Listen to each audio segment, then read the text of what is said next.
Oh, hello everybody. Hello. Oh, hi.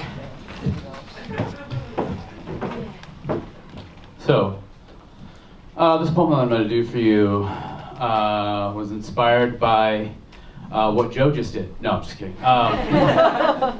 Immediately. Yeah, very quick, very quick. This poem is the result of spending a lot of time on the road and wondering about how to love someone so far away, knowing that I need to be on the road and live out of a suitcase for many, many years to see the world and to tour and tour and tour and tour. But there's somebody waiting for me back here. And so I thought, well, maybe I could write a letter to someone who's sort of an expert on distance. So I wrote this letter. Dear Neil Armstrong, I write this to you as she sleeps down the hall. I need answers that I think only you might have. When you were a boy and space was simple science fiction, when flying was merely a daydream between periods of history and physics, when gifts of moon dust to the one you loved could only be wrapped in your imagination, before the world knew your name and before it was a destination, what was the moon like from your backyard? Your arm, strong, warm, wrapped across her shoulders, both of you gazing up from your back porch, summers before your distant journey. But upon landing on the moon, as the earth rose over the sea of tranquility, did you look for her? I mean, what was it like to see our planet and know that everything you could be, all you could ever love and long for, was just floating before you? Did you, by any chance, happen to write her name in the dirt when the cameras weren't looking? Or surround both of your initials with a heart for alien life to study a million years from now? What is it like to love someone so distant? What words did you use to bring the moon back to her? And what did you promise in the moon's ear about the girl back home? Will you teach me how to fall from the sky? I ask you this not because I doubt your feet. I just want to know what it's like to go somewhere no man had ever been just to find out she wasn't there. To realize your moonwalk could never compare to the steps that led to her. I now know that the flight home means more. And every July I think of you. I imagine the summer of 1969, how lonely she must have felt while you were gone. You never went back to the moon, and I believe that's because it doesn't take rockets to get you where you belong. I see that in this woman down the hall, and sometimes she seems so much further, but I'm ready for whatever steps I must take to get to her.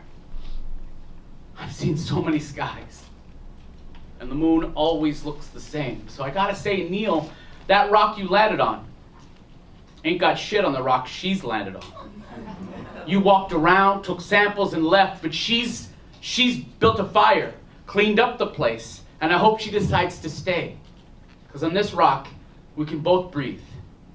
Mr. Armstrong, I don't have much. Many times have I been upside downtrodden, but with these empty hands comes a heart that is full more often than the moon. She's becoming my world, pulling me into orbit, and I now know I may never find life outside of hers. So I want to give her everything that I don't have yet. So yes, for her, I would go to the moon and back, but not without her. I'm usually pretty good. I usually don't get distracted right in the middle of a poem, But that tune was so lovely. I would go to the moon and back, but not without her. I mean, why? When we could claim the moon for each other with flags made from sheets down the hall, and I'd risk it all to kiss her under the light of earth, the brightness of home, but I can do all of that and more right here, wherever she is. And when we gaze up, with her arms around me, I will not promise her gifts of moon dust or flights of fancy. Instead, I will gladly give her all the earth she wants in return for all the earth she is. The sound of her heartbeat and laughter, and all the time it takes to fall from the sky, down the hall, and right into love. Man, I will do it every day if I can just land next to her.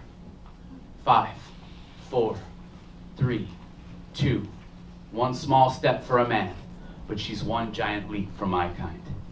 Thank you.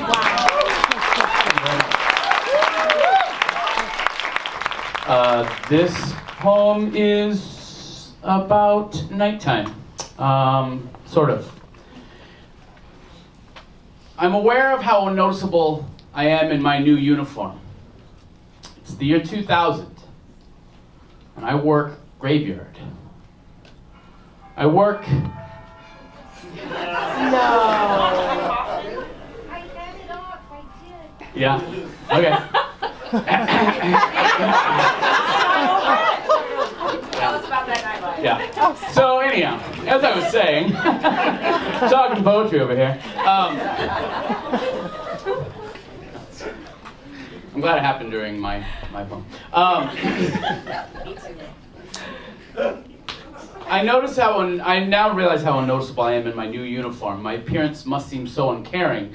Right now I'm one of only maybe 3 people wearing a tie at midnight in San José, California. I'm 4 days and 3/8 into my new graveyard shift at America's mom and pop super drugstore, Walgreens. Those that use my services at night know that they can only come out once civilization has laid their heads to dream of newer, crisper $50 bills, maybe even hundreds. I really don't care. Retail's a whore that never sleeps, constantly screwing everyone that comes in for one kiss, and I'm her pimp, selling off everything she has and everything she is. Aisle number 3 is full of Easter candy, like a pink and blue bunker of war, only the soldiers here are children, armed with cap guns and silly string, or at least I assume they are, because I'm sure I'm asleep when it all takes place in the daytime. This job is bullshit. Whether I'm flipping burgers or telemarketing some cheap toxic product, it's all the same. This is not what I want to do with the rest of my life. My new boss watches me intently. She follows behind me and rearranges the things that I arranged incorrectly on the shelves. I'm 3 years old again, and I could get used to this. My new uniform fits me like a condom on a vagina or a straitjacket on a snake. It's comfortable. My boss has been here for 3 years. I've never held a job for that long. I don't know that I could ever devote that much time to someone else's money. I mean, it is my money. The money that goes into that cash register, some of it is mine. I do earn it with my sweat, with my 8 hours on the clock and the 2.5 hours it takes me to get there and back on the bus. In order to make sense of it all, in order to make this feel like I should be doing this, I count the customers in tens. Every 10th customer that comes in the middle of the night, every 10th customer is technically responsible for my paycheck. The money that they put into the cash register is mine. So it makes it easier. So I count them. Customer number 7 makes her way to my register. She's a tired single mother who works late to raise her kids. She seems proud even though she still has her Denny's apron on and a name tag that reads Tina and then Old Maid in invisible ink. I see it. She wears it well. I'm just the guy who rings up her bleach, detergent, toothpaste, milk, cereal, and children's cough medicine. Children's cough medicine. Her kid must be sick. I feel bad for him, but I don't. I'm tired of feeling things for other people. She leaves with a smile on her face after paying, and I secretly hope that I put it there. Customer number 8 makes his way to my register. He's a brawny bastard who looks like he just woke up from a respectful nap sleeping in his car. Turns out he drives a cab in the middle of the night while I'm cleaning my store. He wants to buy instant film at 1:30 a.m. Why would anyone want to buy instant film at 1:30 a.m.? My guess is he doesn't want anyone developing his pictures. He doesn't want them to see what he's taking pictures of, which are women, mostly. Large-breasted 30 and 40-somethings laying on the hood of his car. Women he's taking home. Women he's giving rides to. I asked to see these pictures, and now I regret it. The images and the photos are clearer than my thoughts on the actual situation. I asked to see these pictures, and now I realize that I probably went to high school with some of their kids. He leaves. I go back to my aisle to continue its reconstruction, destroyed by cowboys and Indians, carelessness and capitalism. I get paid to lie. The door chime rings. I hear 2 women enter the store. They sound amused and hurried. I work on the shelf in front of me and I wait for the bell on the counter. They are customer number 10, and they'll never know that they helped me pay for my next bit of rent. I work on the shelf in front of me. I hear the bell on the counter. I glide past the peanut brittle and crayons, and I turn toward my cash register, where I do see 2 women, barely 30, looking for someone to do my job, and they patiently wait for my slow legs to reach them. My eyes are drawn to the items that they're buying, and then to the skin of the woman closest to me. She's wearing a man's dress shirt, completely unbuttoned, and no bra.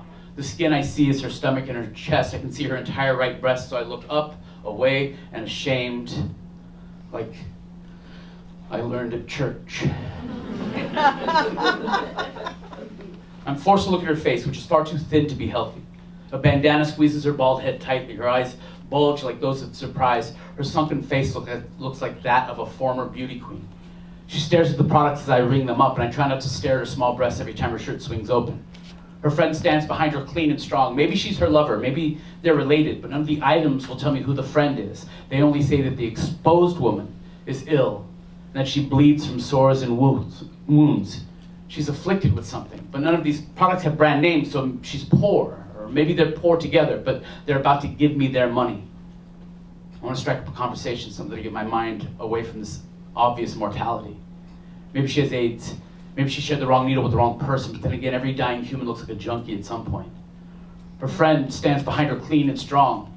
She stands there watching her, and I realize she is her guardian, the one who will watch and is watching her die, the one who will bury her, the one who will pick out her cheap coffin, the only one willing to love her.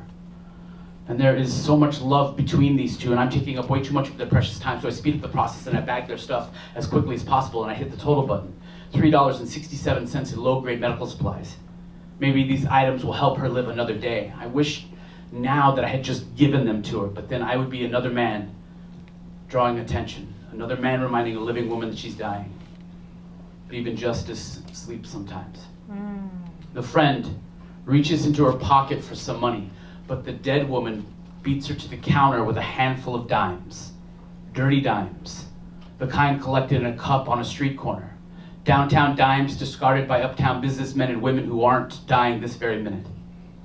If everything would just freeze before me, I could let loose and cry and not disturb their shopping experience.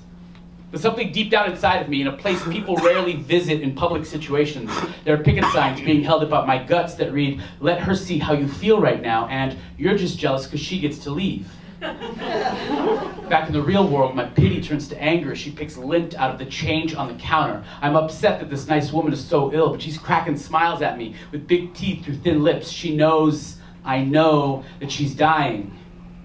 She may be comfortable with death, but I can't allow her to be a stranger anymore. I watch her count the dimes off the counter and into her bony little hand, and I count along with her because I want her to come up short. I take 36 dimes and I try to assume some sort of apathy, but it never works, and these women leave with smiles on their faces that I couldn't have possibly given them. For the rest of the night, I can't focus on shit. But I make sure that every customer after them gets a dirty dime in their change. And I try not to cry because Walgreens doesn't pay you for that sort of thing. It is 3 a.m. and I am so tired of trying not to care about people who don't know me.